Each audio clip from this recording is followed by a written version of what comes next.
тебе, едно имам против тебе, че си оставил първата си любов. И така казва Словото. Спомни си, т.е. обърни се назад. Спомни си, погледни откъде си изпаднал, върни се там и оттам започни. Сега, приятели, аз не мога да върза 91 година, обаче днес 91 година може да стане в 2026 година. Какво имам предвид? Ами Господ казва, върни се към първата си любов. Не бе, не онази от 5-ти клас, деца целувахме за тъгъла. Не. Първата ми любов към Господ Исус Христос, първата ми ревност, когато ежедневно четях Неговото Слово, когато говорех Божието Слово, когато излизах по улиците, крещях и проповядвах Евангелието, докато ме бият, задето проповядвам Евангелието.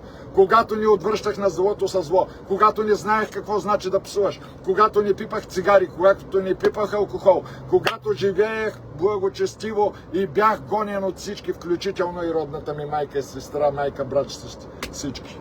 Всички ме мразеха, защото аз бях в огъня на Бога. После обаче на този дългодишна лъня да засърбиш и оттам нататък започваш да потъваш. Потъваш, се оттегляш, се оттегляш, захвърляш Библията на една страна. Тя вече не е толкова важна. Ние вече много знаем и аз съм много велик. Приятелю, в момента, в който кажеш аз съм много велик, ще стане като Петър. Петър вървеше по водата, стигна вече чак до Исус и тогава почна да се обръща и да гледа и си казва сигурно обаче до там беше. В момента, в който си кажеш и си до там, свършен си. Му казах, или средно положение няма, 58 години съм на тази земя, скъпи Исусе, или в събота, приятели, се прибирам и аз направих безумие, което срина и отсече всичко. Аз плаках. Вие си нямате на идея колко съм изревал в този камион. Аз съм сам в този камион, само със Святия Дух. И с Него говоря, аз с Него съм гол. Единственият, който ме разбира, единственият, който ме обича, единственият, който наистина, това не е пастира ми, не е тос, не е ония, не е тос, и жена ми не, и децата ми не, и майка ми даже от гроба не. Макар че с майка ми имаме пъпна кръв, пъпна връв, нали? Не. Единственият, който мен ме разбира, това е моя Господ. Затова аз искам на Него да служа. Може би никога няма да ме върне в служението на евангелизатор. Няма значение, това не ме интересува. Интересува ме аз, докато съм на тази земя, колкото може да заприличам на Него. Когато отида в небето, той да каже, ти беше голям дръвник, обаче браво накрая се усети. Това е, приятели. Няма значение как ще се започне матча. Вчера матча вървеше много добре. Един от мачовете и накрая той завърши 4 на 1.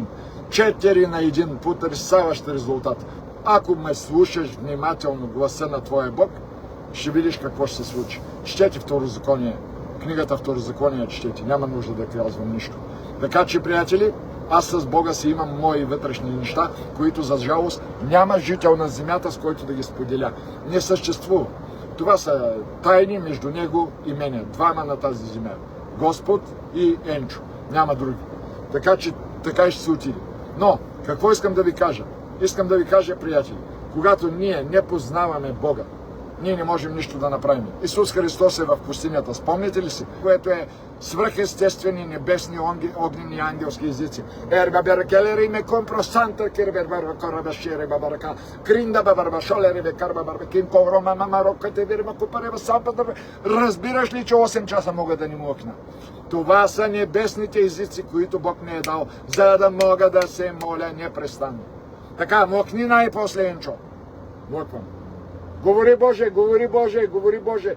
Ами айди бе, искам да ти говоря. Айди бягай да я отвориш. Айди, аз съм там, аз съм тук съм. Тук съм и не ме търси на друго място. Тук съм аз. Тук съм. Не ми казвай, познавам Бога. Като не познаваш Библията, ти си свършен. Утре дявола идва, кълнати се. Мене ме смачка и тебе ще разпердушини. Кълнати се бе. Аз, който бях пастир 8 месеца, който бях в служение, аз, който учех едно библейско училище, несравнимо. Учех второ библейско училище, несравнимо. Бях служител на Бога, проповедник на Евангелието, човек, който видя безброй чудеса. Какво ли не. Аз пропаднах. Защо? Ами, приятели, точно когато пропаднах, аз четях Библията. Няма да повярвате, нашия развод с Совка дойде тогава, когато аз четях Библията. Точно тогава вече изневерявах, точно тогава вече напуснах дома си, точно тогава вече тръгнах да се чеша сърбежите. Чакай бе, Енчо, ти четеш Божието Слово. Абе, Дамян го каза оня ден много добре. Чакай, Енчо, не ти е виновно Божието Слово. Ти си пълнил главата до този момент с други неща. Сега е време да пожениш това, което си посял. А ако продължаваш да четеш Божието Слово, след време, със сигурност ще дойде време да пожениш плодовете от Божието Слово. Но днеска просто, и приятели, точно това стана 2009 година. Аз просто поженах това, което съм направил. Аз поженах нещо отвратително. Аз ревах, аз нямах какво да направя, молех се и Господ не можа нищо да направи. Идваха хора, даваха ми акъл, нищо. Защо? Защото Божието Слово не е туалетна хартия. То е живо, деятелно, по-остро от всеки меч и така нататък, казва апостол Павел към Тимотей. Така че, скъпи приятели, остават 10 минути до футбола. Ще ме звънне шефа да ме пита гледам ли. Искам да ви кажа много сериозно. Да вземем, например, нарочно сложих и тези думи. Да вземем думите. Какво означава копеленце мръсно? Първо, аз съм чист. Измит съм с кръвта на Исус. Ръцете ми са мръсни. До сега съм се занимавал с ремаркето. Но аз съм чист. Чист съм в сърцето си. Чист съм пред Бога. Измит съм с кръвта на Исус Христос. Така, значи не съм мръсен, а съм чист. Другото нещо. Копеле ли съм? Няма как да съм копеле, защото майка и тати умряха, аз съм сирак, обаче не съм сирак, защото пък Бог ми стана мой небесен баща 91 година и днес Христос живее в мене. Тате, тук нещо искат, бе. Имаш ли мераци? Имаш ли мераци? Майко, ще ми помните днескашното видео. Заклевам се в Господа. Ще помните днескашното видео. Аз се молих и му казах, Господи, само това, което трябва да кажа. Това е много дълга тема. Няма как да я разнища. Колкото ми даде толкова. Мисля, че вече сме към края. Какво исках да ти кажа? Исках да ти кажа, че всяка една отрова се нуждае от противоотрова. Така. Отрова ли е? Отрова е да те нарекат по този начин. Другото нещо. Проклето. Проклет ли е? Кой, аз ли бе? Върви да се гръмнеш с вилицата.